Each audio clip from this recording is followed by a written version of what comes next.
What's up, everyone? Pittsburgh White Shorts coming at you with some deck list updates. We've seen some comments across a couple of our videos asking if we would update mostly our Hololive stuff for Premium Booster. So we've gone ahead and done that, as well as some other decks that have been topping at recent BCSs. To just give you guys kind of a look at sort of what's being played, sort of amalgamated lists from what topping. I sort of went through over on Weiss Tea Time, which you guys should definitely check out. I'll have a link to it in the description. And today I'm joined by Brian. I'm here. Hello. And we're just going to sort of quickly run through changes to the deck list. Most of everything on here are things we've covered either on our channel or on other channels and collaborations. And we'll just briefly talk about what's being run now and why. Now that the meta shifted a little bit, specifically after Mushoku being banned and quints coming out, as well as AOT and Premium Booster. So let's just jump right into it. First thing we're going to talk about is 8 standby Nino quints. As you can see, we are not running the center runner.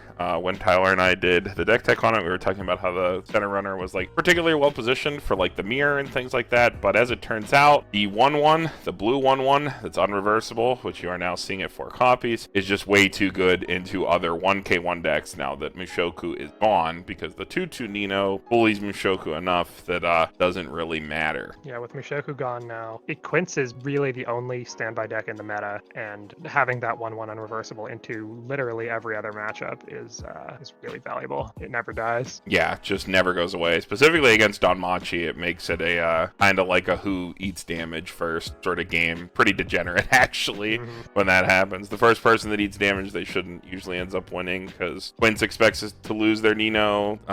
They put things to front row, which DanMachi, they can't lock it down, doesn't matter. So, yep, Quints shifting into the get your 1/1s out at 0, and those are your plussing zeros, quote unquote. The way that we're going to do that is you have to mulligan very aggressively, but if you do so, it's pretty consistent. If you open like a standby and a playable 0, you usually throw like everything else, including other level 0s. And when you throw other level 0s in your opener, your level 0 Rico filter, the level 0 Nino, where you discard any card to reveal top to salvage any character, that becomes a lot better, because in the early game you don't have a lot of things to get back.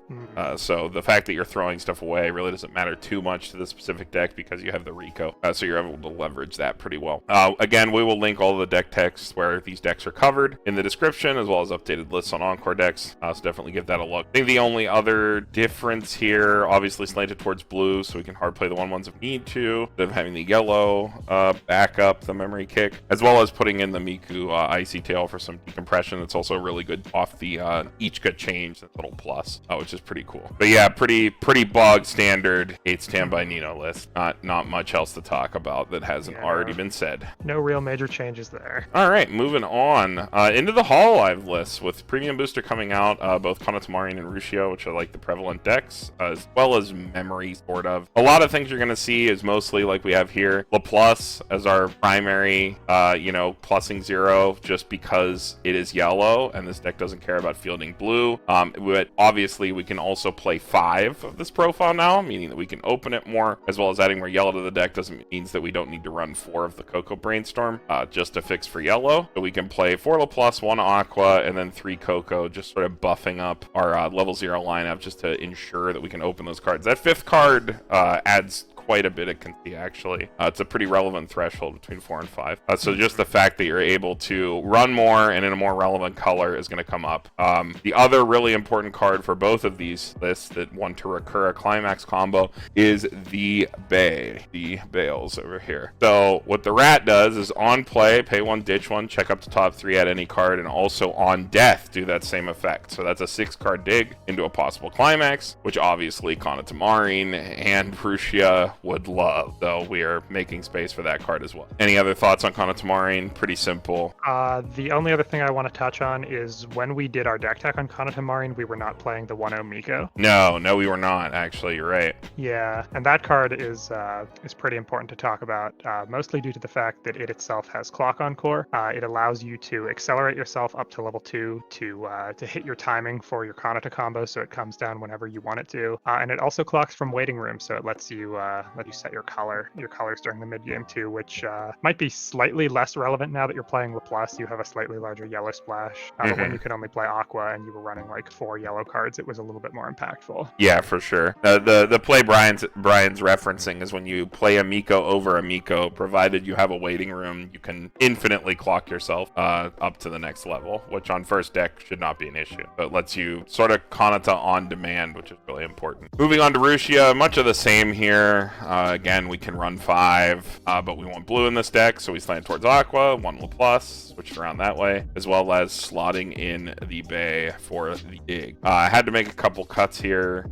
just to sort of fit them in, but, you know, having that extra consistency of opening cards is pretty important. Laplace can also set color, same as Aqua, so having another color setting 0 to make sure that our Azusa and our dog are ready to go at level 1 is always really good. Rushia right now, I think, is probably better positioned than it almost ever has been. The big power lines and like the stickiness challenges Kanata pretty well. It just has, you know, the issue of you must recur your climax combo or you don't do a lot, and then you're not pushing additional damage outside of the one Subaru, so you're gonna have to count on your vanilla swings to sort of get you there. And you have a lot more of a rigorous sculpting requirement because you don't have as much time because you sculpt for level 1 and then you go off of that. But Rushia does summon from grave to get her second copy, so you have ways to be sneaky about it. If Rushias aren't clocked or stuff like that, then they're set for your next level. And then you can also maybe squeeze out a little bit more compression because you play a more standard early game, a more standard first deck, and you have better deck control. So you might have better luck canceling on your second deck than Kanata, which usually forgoes its compression to put out Kanatas. Since it wants a grave as well as requires you to have a ton of hands, so they usually do that on first deck. So Rushia, definitely don't count it out. Deck's still pretty powerful, and a lot of people like it, so I think you'll see it running around. It won, right? The Toronto Springfest Plat was playing a Rushia build, I believe. It did, so. yeah.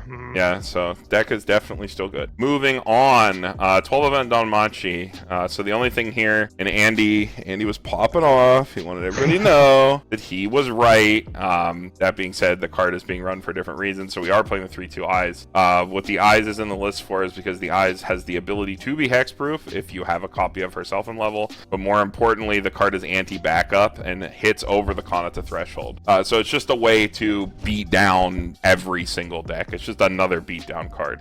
We're also playing the Chigusa, which is this level 1 here, which is where you tap it to give a card 1,000 power and on reverse bottom deck, that we can get sticky cards off the field as well. Adding in those techs means our level 0 lineup has gone down considerably to 15 cards, but DanMachi was a deck that played this level 0 Bell that opened 2 lanes and punched yourself in the face just to never play level 0 as long as possible. So not much of an issue there, in my opinion. You hit level 1 fairly quickly anyway there. This was the Riaz's list from Houston that got 4th place. Sort of lifted it there because it was the most relevant version of the list I saw that was playing the Eyes, which I think has become more popular here. Yeah, I can say in Toronto, I was playing Kanata Marine, and I queued into a DanMachi player who was playing the Eyes stuff, and that card is a nightmare for Kanata to deal with because you can't back up over it, you can't anti-change it, it's bigger than your power lines, so there's nothing you can do. You're just forced to lose a lane. Also has like 2 outs to tap counter on one card, being hexproof as well as anti-backup. And you have the ability to extend for this because the Tiona here is a level swapper. You get to run an extra climax swap and the level swap there, so you'd only have to run really like 5 yellow to get this card online. Because if you remember, the Bell event here, the knife, is colorless, provided you meet the conditions, like a Bell or a Hestia on board or something like that. So, which you always will because the Brainstorm and the Rize, so no issues there. Pretty simple list, not much to talk about other than why the Eyes is seeing play. And again, Andy wanted everybody to know that he was right. I can confirm back when DanMachi came out in JP, that was one of the first things Andy played with was the Eyes. So he was right eventually. Yeah, maybe not for the reasons people are playing it now, but he was on it early. All right, moving on here. 8 Door Core. I'm going to talk about this one just because it did put up results at Toronto when we were there. I was on it. Jason from Strictly Broken was on it, as well as Jason's One Local, who did top, which is the list that you can find on Wise Tea Time. We were all playing the same list. This one is updated based on what we talked about when I covered the deck with Jason over on the Strictly channel. That'll be linked in the description. I'm talking about this just from AOT because I think most of what you'll see from new AOT might be this same 0-1 shell, or at least very similar. I know people are playing Choice with the Aaron Titan with a stronger mid game to sort of just leverage Armin as much as possible. But the thing that Sasha has over that is a similar way to turtle at the mid game, even with lower counts, but still, you still have the Ymir, you still have the Aaron. They're lower counts, but you have gear, you have 8 doors, you have ways to get them back. And then Sasha is fairly explosive while being very efficient. So I think this list I'm hoping this list will catch on. It's definitely really good. New additions to the list being second Historia Rico, just to filter out our sort of heavy count of level 3s, as well as a Jean to shore up our lack of climax if we don't hit it off Armin or things like that. Because the way you'll play the mid game out these days, especially with cards like Arter in the deck to give you extra stock, sometimes you're not just digging knowing that you're going into level 2 the first turn when Armin comes down. Sometimes you're sitting on your deck being light because you have the Mikasa for deck control. So just wanted to have an AOT list on here because whether it's this or another flavor of core or the 8 Pants Reiner deck, you're probably going to see something. The big thing that I think 8-Door core or core in general does well is it does really well against quints, 8 standby quints. Very happy to sit across from that deck. Jason and I talk a lot more about that in the specific deck tech, so I won't go over too much here. But the big reason is that 1-0 Connie. That 1-0 Connie being able to reliably kill 2-2 Nino is a really big deal because then they can't encore it. And it's going to force quints to probably play 2k counters, whereas they didn't before, which means they probably have to play 2, which means that already incredibly tight list has to make a cut somewhere. You can crack it a little bit, yeah. For those cards. So with the list is playing the 2k counter to possibly counter this deck, which might be in the meta, and every flavor of AOT, even the 8 Pants deck, can play the Connie pretty reliably, then their decks are going to be a little weaker. So I thought it was a relevant thing to throw out there, as well as, you know, my own biases. I think this deck is pretty good for the English meta coming up. So I just wanted to touch on it. Again, more in the specific deck text, which you can find in the description. So moving on here, we have TRV dual laners. We did not specifically cover dual laners. Andy had a list in our multi-deck tech that leveraged just a 4 count of the Chifuyu for a little bit of late game stock chart, but we never covered the specific list. This is sort of, again, a mashup of a lot of the TRV lists I saw, specifically those from EU, from the BCS in Spain. I sort of mashed all those lists together, sort of came to a middle ground of like all the counts and some of the interesting cards that I saw in those decks, just to give you this general shell. There's a lot of cards you can play here, but this is sort of just a mixture of everything that I saw. The aim of this deck is to leverage what we talked about in our sort of like meta primer, where this deck abuses a damage disparity in its favor, where it pushes a billion attacks at level 3, but if it's only attacking twice a turn, and its opponent is at maybe at like 1-6 to 2-4, which is when this deck kind of like goes off into the combo, your opponent can't sort of interact with you. This deck will generate something like 18 to 22 stock, like absolutely ridiculous amounts of resources, and then slowly sculpt over the course of the game by playing these salvage split souls, because all the cards that it wants to hoard sort of have those soul triggers, so you're able to pick those up over the course of the game, as well as leveraging the Mitsuya back row. Whenever you trigger a climax with soul triggers, you can discard any character, or discard a card, salvage a character. So you have ways to sculpt sort of throughout the game. And then at level 0, we run a lot of self-clock, as well as the Baji, which is our deck control tool. We can afford to like pay out stock, and we need an extra card to tap down that doesn't take up a slot on the board. So Baji fulfills both those roles. Mikey some extra deck speed as well as digging into copies of our dual laners so that we can go off when we hit level 1. We only really want to stay at level 0 for 1 turn, and then we want to clock ourselves up to level 1 and just start amassing stock, because we're going to be grinding the game as slow as we can just to build all the resources possible, and then pop off and do like, I don't know, like 14 instances of damage or however many things Mitsuya mills. Tech cards in these lists that you might not have seen in other ones that are nice. We talked a little bit, and Simu talked about it over on Tressa's as well as his own channel, Chairman TCG, about including the 3-2 bouncer, this Takebichi bouncer. So what this can do for you is remove a thing on board so you don't have to deal with memory kick counter, which this deck folds to because of how Baji works. If your opponent can present high enough power lines in every lane because you don't get particularly big, memory kick counter can sort of crumple you because when the cards don't attack and they're forced to side, unless you can set up really nasty triggers, which this card also helps you do, you might not be pushing a lot of damage. So you have the bounce, as well as it can rearrange your top 3 for Mitsuya burns, so that you ensure that when you play 2 Mitsuyas, they always burn for something. Lets you move those cards around. Also, the stock swap, if you have to like take a turn at 3 in the games where you're playing against TRV, you're trying to just get as compressed as possible to ensure that you live, sort of like never clocking, amassing as much clean stock as possible, sort of leveraging the 1 free plus you get every turn since they only attack twice, and the stock swap can be good in those scenarios, but that card can also be cut for other things. Like a card that I thought was really interesting that showed up in one list was this card you might typically see in only standby lists. This what's the name of this card again? I can blow it up here. The Lit Split Halves, Baji and Chifuyu. So this card, when you play a climax, you can bounce it back to your hand to give a character +1 soul, which helps you push damage, as well as being a card that bounces back to your hand, so you can tap it down with the Mitsuya, so that you have another way to tap down with this card and this card, so that you sort of don't lose a slot on your field for tap downs while still being able to only attack twice, as well as just giving one of your characters extra power every turn to make sure that you are able to win board with your dual laners in the lane they're attacking for, because they're pretty big, but you know, against standby and things like that, sometimes you need a little extra power, and I thought that tech was really cool, and you have the space, so why not give it a try. So Brian, what's your experience with dual laner TRV? Because I have not really played it myself, but I am if I'm not playing a deck that is equipped to deal with the 7Ks that it presents at level 1 or the enormous pile of stock that it generates, I am terrified of the deck. But I mean, sometimes it just doesn't work too. Sometimes they just eat too much damage and the deck falls apart. I think the deck is harder to pilot than people give it credit for, to play it like truly optimally, which is hard for any Weiss deck, but I think TRV specifically, you got to think really far ahead with this deck, which is things, especially in Weiss Schwartz, where the game is a lot more reactive. We don't tend to think and play like that. This deck plays like a combo deck from a different game. If you've played stuff like Magic, or well, not really Yu-Gi-Oh, but you know what I mean. Like, so it plays like a combo deck of Magic, really, like a modern combo deck, which is pretty cool. Very different. I personally think this deck is cancer, but it is unfortunately not good enough to probably get restricted unless it really takes off and pops off.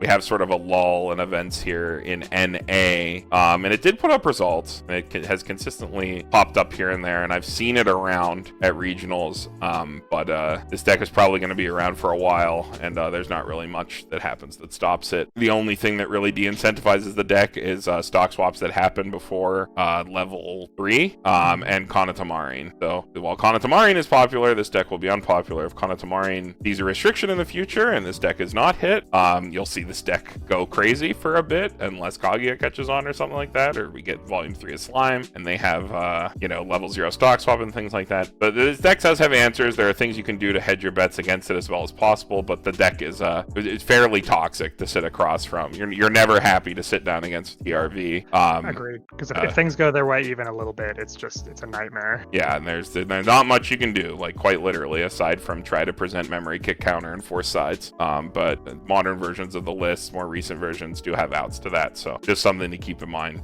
This is probably the deck that we didn't really cover much at all. I'll be sure to link a deck tech to someone who's covered this. I believe Airman has multiple. He has a sort of overview of Hansen, who this deck the top 8 in, I believe, Houston, as well as some other touches on the list and sort of how it works. So I'll be sure to link those as well. And that is pretty much it. Brian, do you have any other closing thoughts? I think you hit everything that I want to say. All right, cool. I'll do the usual rundown. Card games competitive. We don't own or operate those, but we are active in them. You want to talk about Weiss and you've heard Discord, definitely give those a look. Facebook communities are always nice. If you're looking to buy, sell, trade, a lot of stuff goes on in there, especially if you're into collecting. There's a lot of talk that happens in in there, as well as just being a good community. You can go in there and ask questions. If you're looking to sell stuff, buy stuff, definitely give those a look. And if you want to give any of these decks a try, definitely check out Weiss Fight. If you're interested in sort of participating in the project and making it better through feedback, definitely check out the Discord, where you can give feedback directly to the developer, who is always looking to improve it and make that as good as possible. It runs right in your browser, just like Dueling Book or any of that stuff for Yu-Gi-Oh! Familiar, so no need to install anything or anything like that. You just grab an Encore Decks link, point your browser there, and you're playing Weiss with people in your browser from all over the world, so definitely give that a look. Discord also has voice channels and stuff like that if you want to connect with people and sort of talk about your plays and stuff as you go. In terms of upcoming content, set reviews, we got a scheduled DAO. We have a local who is very, very into DAO, Brandon, who has played like every card in every set more than any human could. So he will be on that, and we got a schedule with him. But we also have, due to Bushi's release, a lot of things that we have to cover. We got to cover Quint's movie. What else we got to do? Psychono Flat. Oh yeah, Psychono Flat, Grisaya. Grisaya. Yeah, so decks that like we might have talked about. I believe we have Psychono Unbanned, like Psychono Flat, Psychono Set 1 deck tech on the channel, as well as Grisaya that Andy and I did. But we have to do set reviews for those proper now, so definitely look forward to those. And with that, Pittsburgh Whiteboard signing off. We will see you all in the next one.